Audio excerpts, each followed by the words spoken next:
Chào mừng bạn đến với thế giới nơi thép nặng hàng chục tấn có thể nổi giận chỉ trong một khoảnh khắc.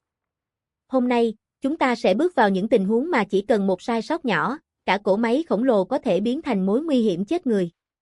Từ xe tải mất phanh lao xuống dốc, đến cần cẩu 900 tấn đung đưa sát nhà dân, hay những chiếc xe bị băng nuốt chửng, tất cả đều là cảnh thật, người thật, không có diễn tập hay CGI. Nếu bạn sẵn sàng nín thở, căng người theo từng cú va chạm, hãy bắt đầu ngay với cảnh 1. Buổi sáng tưởng yên bình bỗng biến thành hỗn loạn khi dàn pin Driving cao gần 20 mét bắt đầu rung lên bất thường. Ban đầu chỉ là tiếng ghi ken ken, như ai đó gõ nhẹ vào thép. Nhưng rồi toàn bộ cấu trúc nghiêng hẳn sang trái.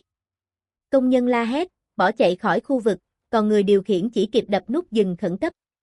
Trong vài giây, cỗ máy nặng hàng chục tấn đổ sập xuống mặt đất như một con quái vật gãy chân. Thép chạm thép tóe lửa, đất đá bắn tung lên, một thanh giàn rơi xuống cách người lái chỉ đúng 3 bước chân. Các xe tải gần đó phanh gấp, tạo thành tiếng rít dài đầy căng thẳng.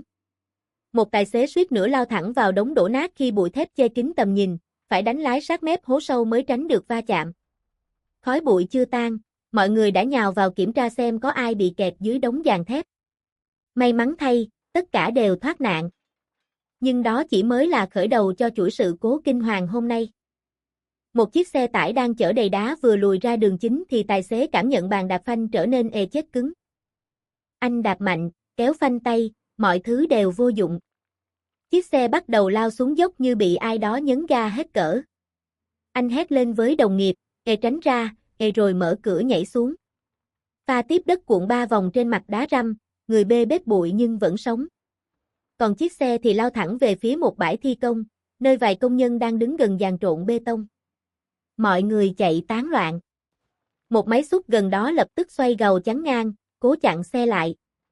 Nhưng lực quán tính quá lớn, chiếc xe hút thẳng vào gầu, trượt ngang, rồi cắm đầu vào đất, khiến thùng hàng bật tung, đá văng tóe như mưa. Khói bốc lên. Âm thanh thép va chạm dội cả công trường.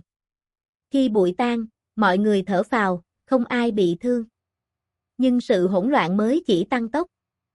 Một con đường núi hẹp đến mức chỉ vừa một xe tải đi qua. Một bên là vách đá dựng đứng, bên kia là vực sâu không thấy đáy. Người tài xế xe kéo 18 bánh đang từ từ chui qua, thì bánh sau bên phải trượt khỏi mép đường, lún xuống lớp đất mềm vì mưa đêm trước. Cabin nghiêng mạnh. Toàn thân xe rung bần bật. Bất kỳ chuyển động sai lệch nào cũng đủ khiến cả chiếc xe trượt xuống vực. Nhưng tài xế giữ bình tĩnh lạ thường. Anh hạ số thấp, quay vô lăng chậm rãi như đang điều khiển sinh mạng chính mình. Gió mạnh bất ngờ thổi tới. Đất dưới bánh tiếp tục vỡ. Tất cả tưởng như kết thúc nhưng tài xế bẻ lái một cú quyết đoán, để bánh trước bám lại vào phần đường cứng nhất. Anh tăng ga nhẹ, từng cm một kéo chiếc xe thoát khỏi mép vực. Phía sau, đội thợ hét lên mừng rỡ. Một pha sinh tồn có thể viết thành giáo trình. Chiếc xe tải 24 tấn đổ nghiêng hoàn toàn khi ôm cua quá nhanh. Nó nằm chắn ngang đường như một con thú bị hạ gục. Đội cứu hộ kéo đến, gắn 2 sợi cáp thép loại chịu tải cao nhất lên khung xe. Tiếng động cơ gầm lên, sợi cáp căng như dây cung rồi đoạn.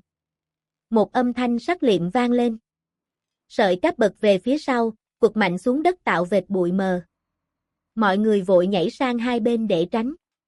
Họ thay sợi cáp khác, nặng hơn, dày hơn. Lại kéo. Lại căng. Lại đoạn. 2 lần thất bại khiến ai cũng run tay. Lần thứ 3, họ dùng song song 2 sợi cáp, một xe cứu hộ kéo, một máy xúc chống phía dưới để giữ trọng tâm. Động cơ gầm lên lần nữa. Chiếc xe rùng mạnh. Bánh bắt đầu nhấc lên. Thân xe xoay một góc chậm rãi rồi rầm, đứng thẳng lại. Tiếng reo vang cả đường. Một chiến thắng của sự kiên trì và may mắn. Một đoàn xe đang băng qua hồ đóng băng thì mặt băng dưới bánh chiếc xe 35 tấn bất ngờ phát ra tiếng rắc rắc kéo dài. Tài xế quay đầu, nhưng đã muộn. Một tảng băng lớn nứt toác, tạo thành khe hở đen sâu hoắm. Chiếc xe khựng lại nửa giây, rồi tụt xuống như bị kéo bởi một lực vô hình. Băng vỡ hàng loạt, từng mảng trượt theo thân xe rơi xuống nước, tạo thành tiếng nặng nề. Tài xế mở cửa trèo lên cabin nhưng nước lạnh trào vào nhanh đến mức phải nhảy sang tảng băng khác. Anh trượt, gần rơi xuống hồ nhưng được đồng nghiệp nắm tay kéo lên. Chiếc xe nghiêng hẳn sang một bên, rồi chìm xuống chỉ trong 12 giây. Bong bóng khí nổi lên như hơi thở cuối cùng của con quái vật thép khổng lồ. Không ai bị thương, nhưng mọi người đứng lặng vài phút, không tin nổi những gì vừa xảy ra. Một chiếc xe tải nhỏ đổ trên đồi, tài xế vừa bước xuống kiểm tra hàng thì xe tự trôi. Ban đầu chỉ là tiếng lạch cạch nhỏ từ bánh xe, nhưng sau đó nó bắt đầu lăn nhanh hơn, rồi nhanh nữa. Không ai trong xe. Không ai trong xe. Tiếng hét vang lên. Mọi người lao ra khỏi đường đi của chiếc xe đang lăn như bị quỷ ám. Nó đâm vào một ụ đất nhỏ, bật lên nhẹ, rồi đổi hướng, trượt thẳng về phía khu vực tập kết vật liệu. Một thanh dầm thép dựng đứng ngay trước mặt, nếu xe đâm vào đó, cả khu vực có thể đổ sập dây chuyền. Một người công nhân liều mình nhảy vào chặn bằng một chiếc máy xúc nhỏ. Anh thò gầu ra, hít sâu một hơi, và kẹp ngang đầu xe đúng khoảnh khắc xe lao tới. Cú va chạm tạo tiếng bốp echo, bụi bay lên mù mịt. Chiếc máy xúc bị đẩy lùi nửa mét, nhưng cuối cùng dừng được chiếc xe mất kiểm soát. Mọi người chạy tới, mặt cắt không còn giọt máu. Tại một công trường lớn, đội vận hành chuẩn bị hạ một khối cần cẩu 900 tấn xuống khu vực chỉ cách nhà dân vài mét. Không khí đặc quán căng thẳng.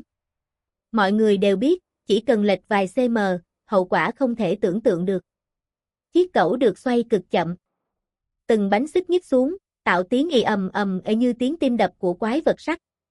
Các dây treo rung nhẹ, phản chiếu ánh mặt trời như dây đàn chuẩn bị đứt. Người chỉ huy liên tục ra lệnh, giữ nhịp. 2 độ trái. Chậm nữa. Cần cẩu cúi xuống. Gió mạnh làm nó chao nhẹ. Một khe nứt xuất hiện trên nền đất khiến nó nghiêng vài độ, mọi người nín thở. Hai máy xúc lập tức tiến lên làm đối trọng bằng cách ép gầu xuống đất, giữ trọng tâm không lung lay. Dưới sự phối hợp hoàn hảo, khối 900 tấn cuối cùng hạ xuống mặt đất an toàn, khoảng cách với tường nhà chỉ 60 cm. Một kỳ tích thật sự. Một chiếc máy kéo bị mắc kẹt giữa hồ băng khi mặt băng bất ngờ vỡ. Gần nửa thân xe chìm xuống lớp băng lạnh buốt. Tài xế đứng trên cabin, tay run vì lạnh và sợ. Người dân địa phương kéo đến, ai cũng quen với kiểu tai nạn này. Họ mang theo dây thừng, xẻng, tấm gỗ và cả một chiếc xe bán tải độ lực kéo cao. Họ dọn tuyết quanh khu vực, tạo đường kéo. Hai người đóng cọc gỗ xuống hai bên để giữ hướng. Một nhóm khác buộc dây quanh trục xe kéo, siết chặt từng vòng để tránh bị tuột. 3, 2, 1. Kết. Tiếng hô đồng loạt vang lên. Xe bán tải rú ga, bánh xoáy vào lớp tuyết, bắn tung lên như pháo hoa. Chiếc máy kéo từ từ nhúc nhích, rồi trồi lên thêm vài cm. Sợi dây căng đỏ lên như sắp đứt. Mọi người gồng hết sức, và cuối cùng cỗ máy bật được khỏi hố băng, trượt lên đường tuyết an toàn. Tiếng reo vang khắp mặt hồ. 10 phút vừa rồi chỉ là một phần rất nhỏ của thế giới máy móc hạng nặng, nơi mỗi ngày đều có thể trở thành một cuộc chiến thực sự. Những người thợ, tài xế, kỹ thuật viên đều hiểu rõ rằng chỉ một sơ suất nhỏ cũng đủ tạo nên những khoảnh khắc kịch tính hơn cả phim hành động. Nhưng video này cũng cho thấy một điều khác, con người luôn biết cách đứng dậy và vượt qua. Họ cứu nhau khỏi xe mất phanh, dựng lại xe 24 tấn lật úp, hạ an toàn khối thép 900 tấn, kéo máy kéo khỏi hố băng giữa trời trừ 20 độ C. Đó không chỉ là kỹ năng, mà còn là bản lĩnh, kinh nghiệm và sự can đảm. Nếu bạn thích những câu chuyện có thật, đầy nguy hiểm nhưng cũng đầy bản lĩnh như thế này, đừng quên like video, đăng ký kênh và bật chuông thông báo.